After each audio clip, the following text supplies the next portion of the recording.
Yo, what's up? What's up? What's going on? What's going on?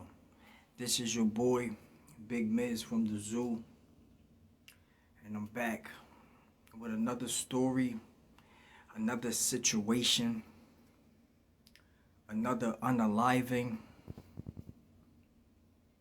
another family mourning, and another diabolical situation. And this is coming out of Hayes State Prison, y'all. This is coming out of Hayes.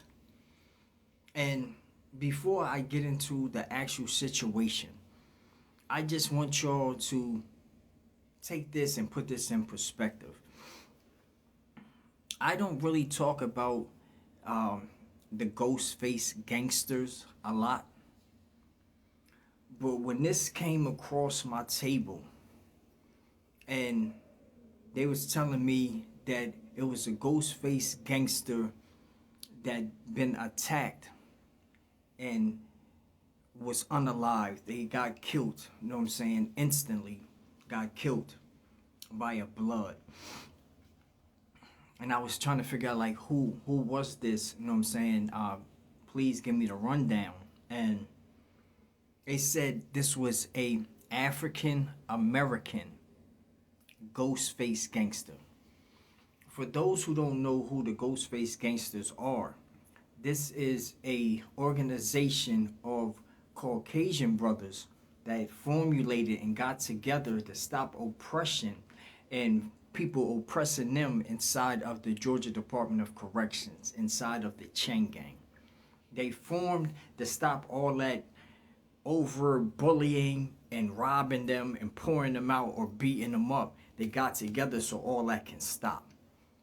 But this individual right here is a African American Ghostface gangster, a known African American Ghostface gangster inside of the Georgia Department of Corrections. And let me give y'all the rundown of this individual. His name is Melvin G. Johnson, 34 years of age.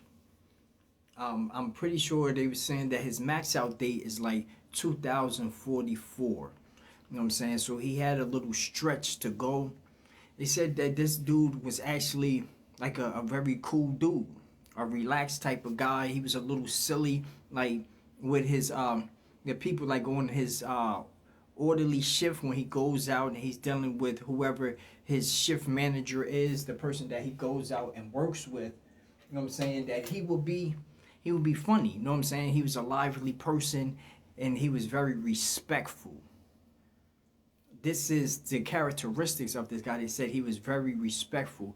It blew my mind just hearing that it was an African American Ghostface gangster. But he was unalived by a blood. So this is not tied in with the riot situation with the GDs and the Bloods. This is a whole nother situation.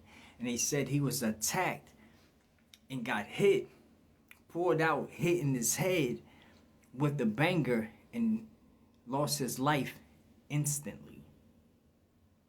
Too much loss of blood. They was trying to resuscitate him, giving him mouth to mouth and stuff like that, but to no avail. He was losing too much blood and he was pronounced on sight. This is a very, very, very sad situation. And I'm pretty sure nobody knows about this. They're going to try to cover up this situation. He was actually in dorm Y1A, an open dorm where it's supposed to be all people that have like good guys, I'm gonna say. Not a whole bunch of gang affiliated people inside this dorm, but somehow that got messed up and it's full of bloods.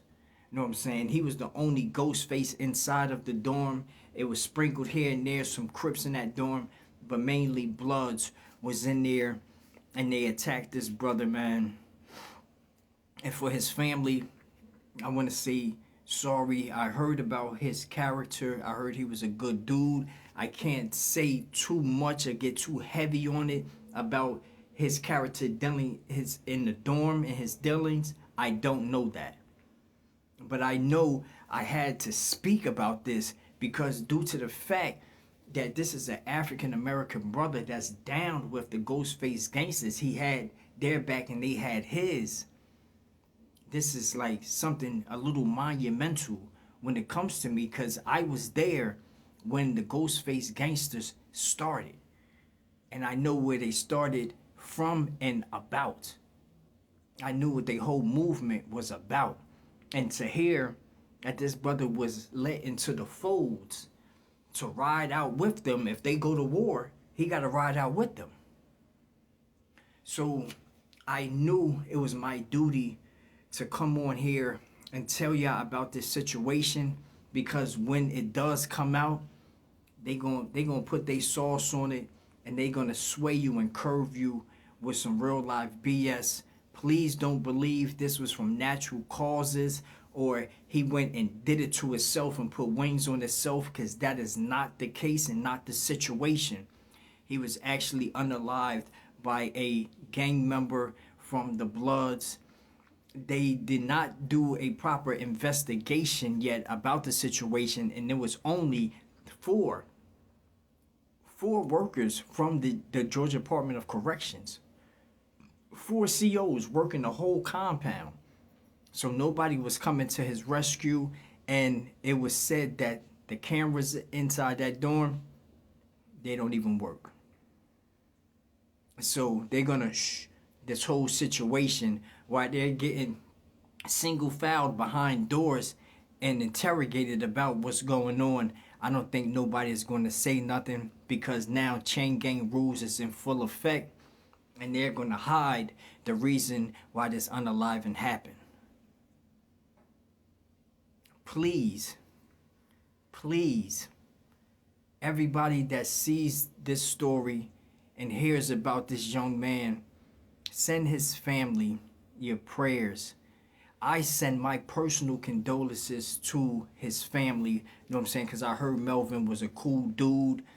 He was known as Bandana or Bando. So if y'all was in the chain gang and have been through there in the last decade or something like that, and especially came through Hayes, y'all know exactly who this individual is. And to be a black Ghostface gangster, y'all already know what time it is with him. You know what I'm saying? That's a very sad situation, very uncalled for, and it needs to stop. Y'all need to beef up y'all security in the Georgia Department of Corrections because it's getting diabolical, and these families, they're going to start coming for y'all.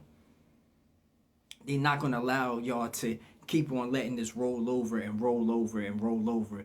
Not people's families, not their loved ones. Y'all not going to get off like that. Lawsuits are going to be coming your way, Georgia Department of Corrections. I hope y'all know that. And as long as there's a cell phone around or people can talk and get their voice out and get it to me, Big Miz from the zoo, I'm going to make sure y'all held accountable. I'm going to make sure of that. So please take a good look at my face. Because yes, I've been there in the folds of some of y'all worst prisons, y'all level 5 camps. And I'm just not letting it go down like that.